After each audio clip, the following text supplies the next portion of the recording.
Rien ne va plus. Merci, madame. Non, les jeux sont faits. Bon, madame. Merci, monsieur. That's great. What a fine piece of technology. So naturally, being from England, I can tell you that all spies are like James Bond. So I guess what we saw there is he put on a pair of glasses, which are like X-ray specs, classic dream of all young boys, for the reasons we saw.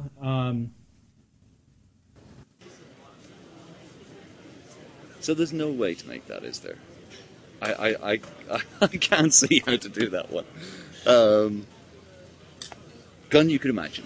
Maybe you bounce some radiation into the scene, so you use a light like an infrared light or something, and that comes back. Maybe, possibly. But the classic looking through clothing. Well, they remove clothing, but they leave the underwear on. I think that was very PG-13. That was great. Yeah. I mean, X-rays are, of course, very bad for you.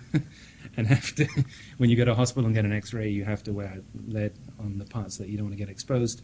It's an active emission device, so it's sending out signals in the world, so that needs a lot of power. I think to penetrate through materials like that and to only see guns and underwear, I don't think that's going to happen anytime soon. There's a lot of interest in augmented reality, so where you basically put a pair of glasses on and you can see the normal world through the glasses, but in addition something superimposed on your glasses. And what's superimposed is, whatever the computer wants to render. And so with thermal imaging, you can certainly see parts of the spectrum that a normal person can't. And then you could overlay that on a regular image. That's certainly possible. Well, there's this guy, Steve Mann, is that his name, at Toronto, who has made some reasonable head-up display glasses. They're kind of like big shades rather than the kind of, huge glasses or huge headsets that you'd have in the lab. So I think the problem is that no one wants to commercialize that. Or not the problem, but people don't see that being commercialized. But people have built really neat little displays. There's a kind of a tiny prism just in the middle of the lens, and you can get an image in there.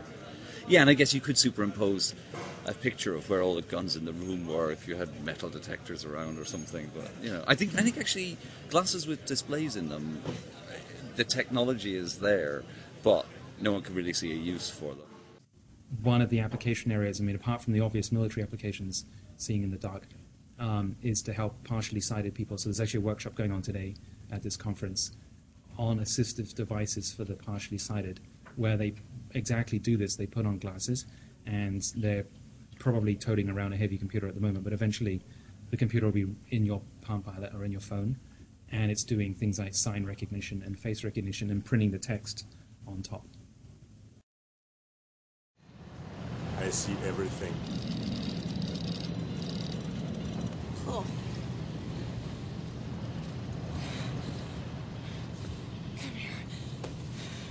So I'm not quite sure what they were showing on the sides of the video, but basically they were showing you that apparently at night he has good night vision and can see. Today's Generation 3 night scope devices can intensify so that on a reasonable moonlit night like that, that's pretty much what you'd come close to seeing. In current technology, it would probably be green because human eyes are more sensitive. They tend to use green as the color for night vision systems, not red. There are a couple even products on the market that even use the red for the advantage that it doesn't affect your night blindness as much.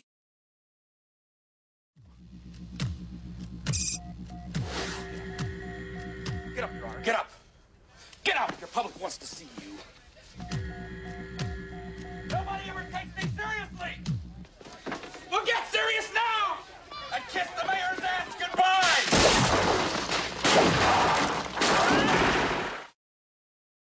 Look, what's that? The car. So he must be nearby. Where? Where? It picks up body heat so humans come out orange. There. I thought you said he was with Dr. Jones.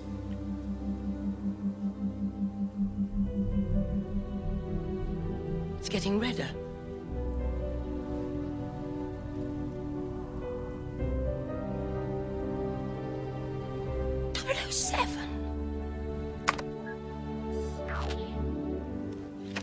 So, some interesting points. One, the ability for thermal cameras to see through a wall is practical, but nowhere near the resolution they can see.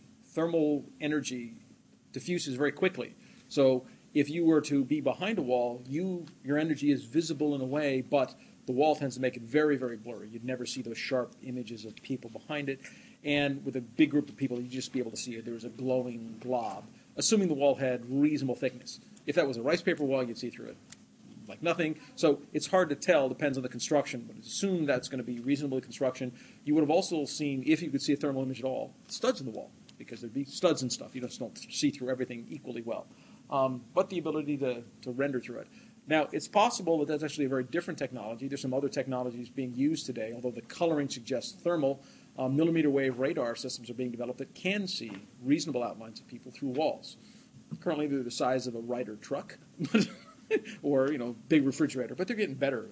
So it's a question of what technology you think could be used to do that. In the future, the ability to see through reasonably thin walls is within our realm of possibilities. The beginning part of it, one of the things that's interesting in this is they're trying to show you this is like a satellite photograph. They're going to zoom out from way high up.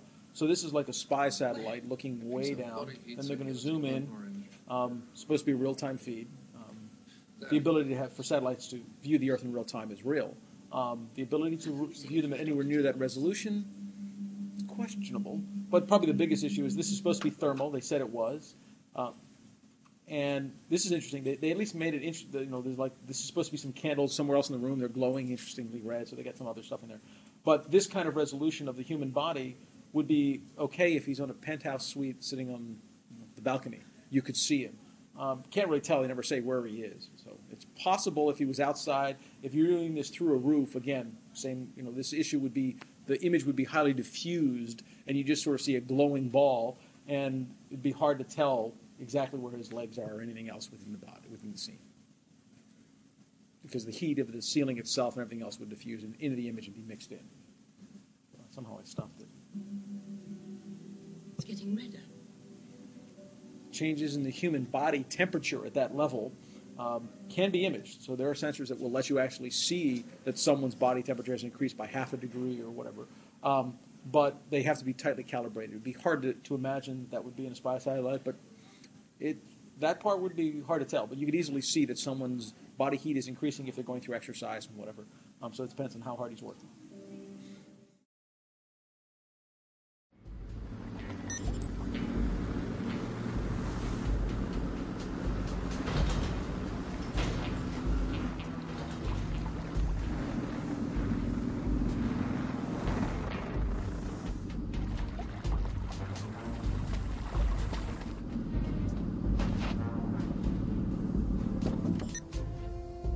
So the idea is that they've got all these displays, just like laptop displays, wrapped around the side of the car. And inside every display, so on one side of the car, if you imagine, there are lots and lots of little cameras, and they're all looking at what's on the other side of the car. So that's on one side looking that way. Here's the car. And then some displays showing you what, would be seen through it. You must be joking. As I learned from my predecessor, Bond, I never joke about my work. Aston Martin call it the Vanquish, we call it the Vanish.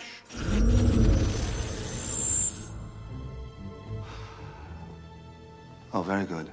Adaptive camouflage. Tiny cameras on all sides project the image they see onto a light-emitting polymer skin on the opposite side. You see, to the casual eye, it's as good as invisible. So the problem with that, again, is a parallax kind of problem, right? If I'm standing here, you have to show me what's visible from here without the car there. If somebody else is standing here, you have to show them a different picture, and you can't do that because the display can only show one picture. Right? Okay. So anyway, I think it would have been a great movie if they had realized this, and the job of the baddie is to find out where Bond is and make sure that from Bond's point of view, the car is invisible, but then everyone else can see it, and that would have been fun to watch. Would have been right. Current lenticular array technology, or whatever it is, basically allows you to have two different viewpoints. So you get a stereo perception because your eyes, two eyes view it from slightly different points of view. So, maybe in 20 years, that's probably a good idea. Maybe in 20 years you could maybe have 40 points of view. You could have, so the car would look kind of right from most places in the world.